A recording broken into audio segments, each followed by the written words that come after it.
everybody, I hope your day is well. Today we have a time lapse of my attempt at painting and detailing the Lugombi, the Snowiest chungus from Monster Hunter. This figure was definitely a night and day difference from the Zinogre since it was a third of the size with far less details. Starting off the project, I began to lay down a bleached bone cream as an undertone across the chonker. That way if it pokes through any further colors, they'll have a brighter undertone.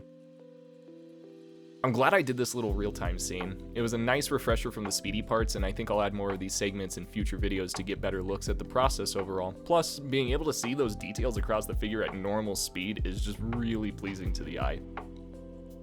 Once the base color dried, I went back over with a darker bone cream color so when I get to the dry brushing and dusting, it'll have a nice multi-layered fur coat.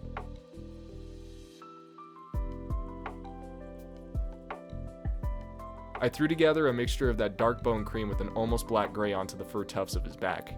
I call these butt fur mohawks, but we'll refer to these as butthawks for short.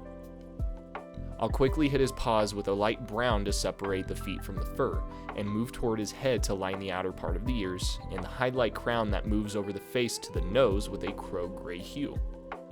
His little whiskers get a nice dabbing of the gray as well. Then I move on to making a light pastel pink for the inner portion of his ears. As it began to get dark outside, my room's lighting shifted to a warm yellow tone from my light, which began to throw off the color, so I snagged some magnified LED glasses to keep the figure lit up for crevices and grooves. The smooth texturing of the underbelly gave me a bit of a struggle, so I put down a few extra coats of that dark gray hue to fully coat the belly.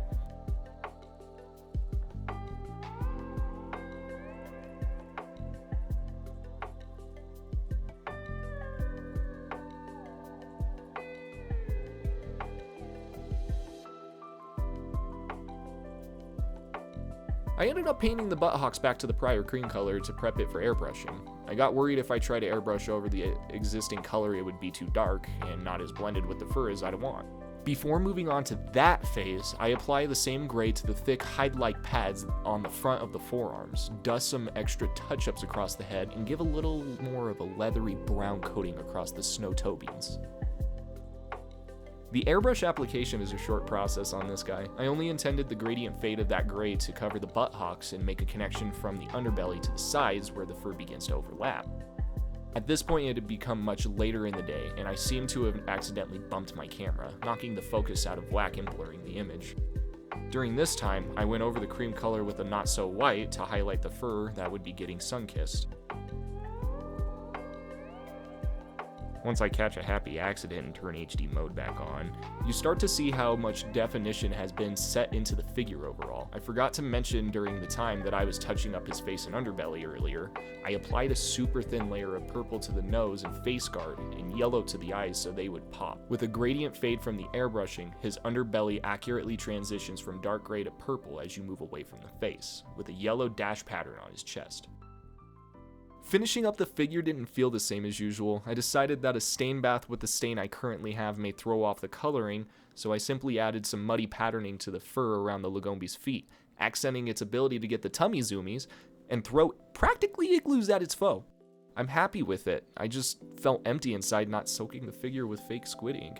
Overall, I'm pretty pleased with this outcome. The fur pattern really popped, some of the paint blotted around the butthawks, but that's okay. He looks like he got into my chocolate stash because I used a more vibrant brown than intended around his feet, but he still looks great as a messy boy. As usual, I will be dropping the link in the description to everything so you can get your hands on it all if you want to take a crack at this paint job yourself. I have some more pre-painted figures that I'm going to get to in these next upcoming videos, and have some more I plan on printing once it warms up outside. I do also intend to paint other things besides Monster Hunter figures, so if you have any ideas you'd like to see, then comment below. I'd be more than happy to talk about it and more than likely consider it. As long as I can find a file, yeah, we can see about getting it taken care of. Thank you so much for tuning in today, and I hope you have a great week.